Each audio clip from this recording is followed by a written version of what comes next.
If we lived in a logical economy, this piece of Pacific Northwest rock maple would be shaped, pressed, and sold right here at home. But it isn't.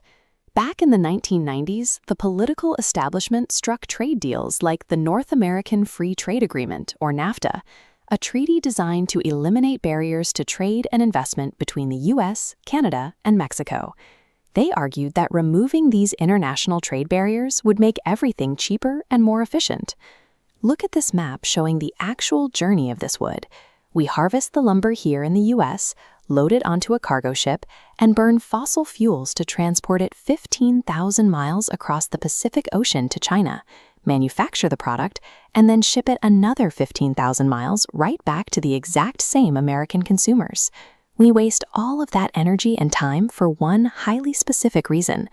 Overseas factories pay their workers pennies on the dollar. A foreign laborer will assemble the board for a fraction of what an American worker requires to feed their family. That offshore wage gap gutted domestic manufacturing.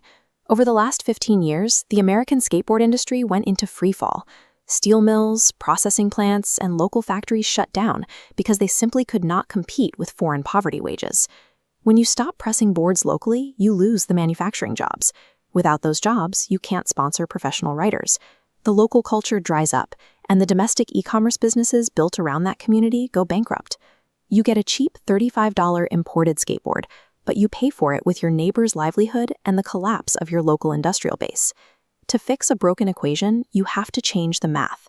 A tariff is a financial penalty applied to imported goods. It targets that highly inefficient 30,000-mile overseas supply chain and taxes it. This chart shows a side-by-side cost breakdown of the old supply chain versus the new one. When the U.S. places a tariff on imported skateboards, the exporting country often retaliates with their own tariff on the raw American lumber entering their factories. Those cumulative taxes stack up fast. That artificially cheap $35 imported skateboard now faces taxes on the raw materials going out and taxes on the finished product coming back in, pushing the final retail price well over $100. Meanwhile, an American company sourcing local wood and paying American workers can produce and sell a high-quality skateboard for $55. For the consumer shopping online, the choice is suddenly obvious. The $55 domestic board beats the $100 import every time. Tariffs act as an equalizer. They strip away the artificial advantage of foreign poverty wages, forcing overseas products to compete at a realistic price point and giving American manufacturers a fair chance to win the market. When the math favors local production, the lights come back on. Companies realize it is cheaper to build at home. They internalize their supply chains, sign leases on empty warehouses, and hire local workers to run the machines. This physical infrastructure provides national security. A country that maintains its own industrial base and controls its own supply chains cannot be held hostage or starved of critical supplies during a global crisis. Reindustrializing the nation requires domestic production to be financially viable. When it is, the economy hardens against outside threats. This localized revival extends far beyond skateboarding. The exact same mathematical reality applies to the entire e-commerce landscape. We see it in clothing brands, local beverage startups, and heavy industries like aluminum refining.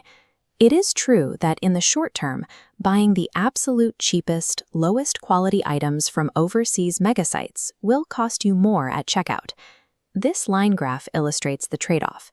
We see a brief, shallow dip representing short-term consumer costs, followed by a massive, sustained upward curve in domestic job growth and gross domestic product, or GDP, which is the total monetary value of all goods and services produced in a country.